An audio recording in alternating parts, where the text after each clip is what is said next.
Bismillahirrahmanirrahim. Assalamualaikum warahmatullahi wabarakatuh. Waalaikumsalam warahmatullahi wabarakatuh. Selamat siang, salam sejahtera. Yang saya hormati Ibu Anggi Hairani selaku dosen manajemen keuangan, dan yang saya banggakan teman-teman sekalian yang sudah hadir di kelas ini tepat ternyaman. Perkenalkan, saya Abdul Rasid selaku moderator dan sekaligus pemateri kedua. Dan di sini saya tidak sendirian bersama Putri Paul Soleha selaku pemateri pertama. Oke, langsung saja materinya. Ini pembahasan pada hari ini yang akan kita bahas, yaitu yang pertama CAPM, disebut Capital Asset Model dan penggunaannya. Yang kedua adalah pasar modal atau CML, Capital Market Line. SML, Security Market Line. Yang ketiga beta. Yang keempat pengujian CAPM. Yang kelima APTA, Tracing Theory. Langsung saja, ini pengertian dari CAPM. Menurut William Besor, CAPM merupakan model penetapan harga equilibrium yang menyatakan bahwa ekspektasi return atas sekuritas adalah fungsi linear positif dari sensitivitas sekuritas atau beta terhadap perubahan return portofolio pasar. Yang menggunakan CAPM. Yang pertama, semua investor mempunyai distribusi probabilitas tingkat return di masa depan yang identik, karena mereka mempunyai harapan atau ekspektasi yang hampir sama. Yang kedua, semua investor mendiversifikasikan portofolio dan memilihnya berdasarkan preferensi investor pada risiko dan return. Yang ketiga, seluruh investor memiliki periode waktu yang sama. Selanjutnya, tidak ada biaya dalam seluruh proses transaksi. Seluruh investor bisa meminjam dan juga meminjamkan uang dengan tingkat return yang bebas risiko. Selanjutnya, tidak terdapat inflasi, tidak adanya pajak pendapatan. Jika pasar sedang dalam kondisi equilibrium, maka hal ini mengimplikasikan seluruh investor akan membeli portofolio pasar yang berisi seluruh aktiva dalam pasar, dan portofolio pasar ini merupakan portofolio aktiva beresiko yang berada pada efisien frontier.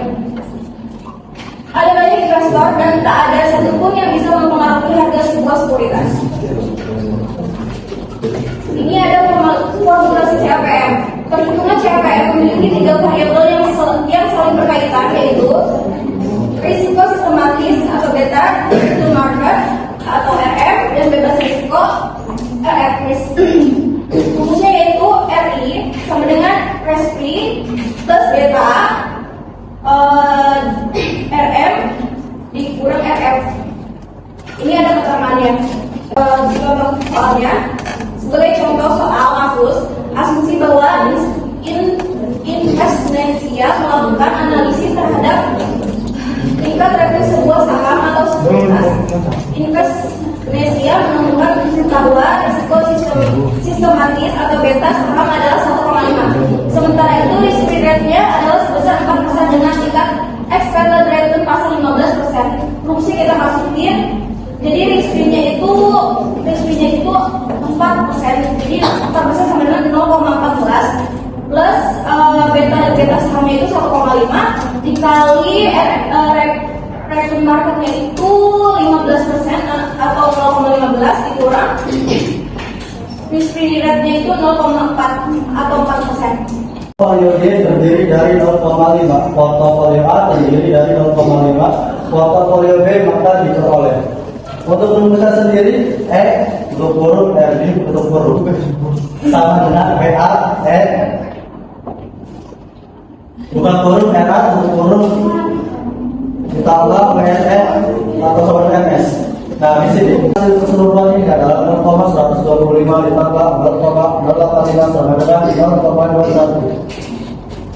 Dan untuk BD, untuk BA sendiri sama dengan 0,5, BA-nya 1,5 ditambah B-nya 0,5, BB-nya 0,5 sama dengan 0,75 ditambah 0,25 sama dengan 10.